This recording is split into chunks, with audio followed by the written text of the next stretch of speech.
What's up, guys? FrugalBC here today. I want to talk about Cardano announcing that smart tracks are coming in September, what that means for you, whether they will be successful, and how they compare to Ethereum. All in today's FrugalBC.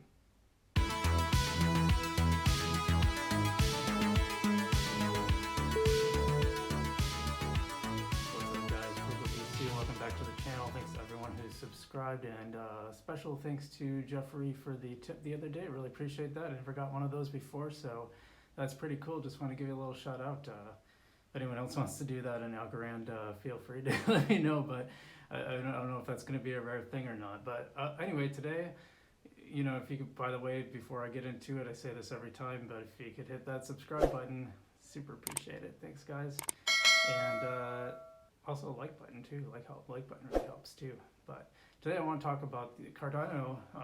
Charles Hoskinson, the founder of Cardano, announcing that smart contracts are coming in September. Now this is interesting because he got a lot of criticism of, you know, people didn't believe smart contracts were ever coming. It always seemed like a thing in the future, but he set a date. He said September 12th. There was a little confusion over that because he said Monday the September 12th, and September 12th is a Sunday, but he's repeated September 12th a couple times, so that's what we're going with until we hear different.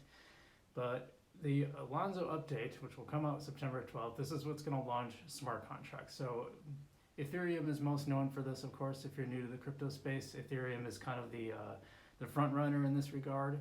And one of the problems with Ethereum is that it's become very, very expensive. They didn't plan for this type of scaling.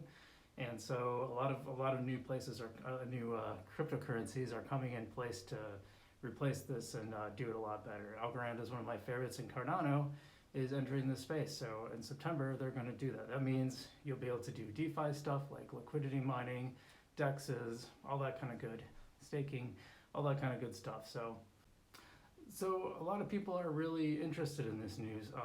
Obviously, it's been a big deal. Cardano's price has jumped over $2. It was like $2.16 when I checked this morning, I think. Hasn't been that since mid-May, so since, you know, the crash, and people are really excited. Cardano's moved up to the number 3 above Tether for market cap, so that's pretty cool. And so this is very excited, and Hoskin has made this clear. So why Cardano? Is it going to be the big thing that everyone thinks it's going to be? Well, like I said, Ethereum is the original front runner, and you'll see a lot of protocols built on the Ethereum blockchain, and that's great. This uses smart contracts, which are basically permissionless. You know, it's basically like, instead of, you don't have to it's trustless. That's the word I'm looking for.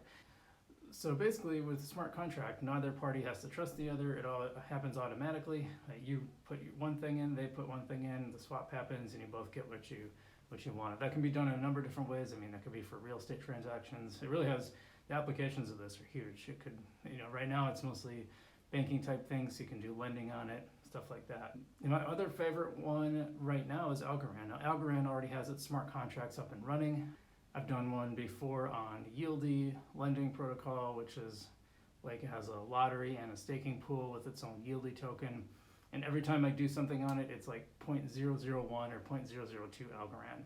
So it's way, way, way cheaper. It's actually usable. I can do things on it. I'm paying like a teeny tiny transaction fee, and I'm totally okay with that. What I'm not okay with is, like, I want to move $20 worth of compound from one wallet to another, and it's going to cost me like $60 to do it. That's ridiculous. And then there's like 2 different fees associated. So you pay like an initiation fee, and then like a mining fee, and it just ends up ridiculous. It's ridiculous. Now ETH is moving to its 2.0 protocol, where it's going to go on proof of stake instead of proof of work. It just launched a new update with new rules that stabilize the price, but hasn't really brought it down much. I've been keeping an eye on it. You're not having these crazy spikes in price, but it's still like really high for doing really simple tasks. And we just had the London hard fork, and I did a video on that too, but it's still basically unusable. I mean, unless you're doing really, really large amounts of money, that the price that you're paying is a small percentage of that. It's not working. So I'm really bullish on Algorand because it actually functions and works, and I can use it, and I'm hoping Cardano is going to be the same way. Will it? I really don't know. No one knows, right? Like, we're not going to really know until it's in practice. But in theory, it's usually easier to build something that works the way you want it in the initial phases versus building it wrong and then trying to patch it. And that's what we're seeing now with Ethereum. They're trying really hard to patch it and to make it something that's usable, but it's so unusable right now. I just can't imagine it being the coin of the future now. Ben Armstrong on BitBoy Crypto has said that it's going to go up to 10,000. It's right now around 3,200. I'm talking about Ethereum, and that's very possible. Right now, it's a very good investing asset. I don't think it's long term. It's going to be, I think we're going to see Cardano and stuff like Algorand take over, and this is a good step toward that. I don't know that for sure. Not investing advice, just to be clear, but I think the fact that they're starting with great fundamentals is a huge advantage over something that wasn't built for the volume it's built into, whereas I think these saw that problem and fixed it. So I'm very bullish on that. I've usually found that companies that build on a flawed protocol, whether that's in any kind of business, and build on it, like Google didn't invent the search engine, they just improved upon it, right? They made the best version of it. So we didn't see, what was it? Web crawler was one. But I'm trying to think of all the old ones. There was a bunch of them we used to use back in the day, and they just no one uses them anymore because Google built the best one. So everyone just started using Google, and I think that's what we're going to see happen here. We're going to see the better. Frankly, it should have happened already, but I think the price momentum is what's keeping Ethereum in the game.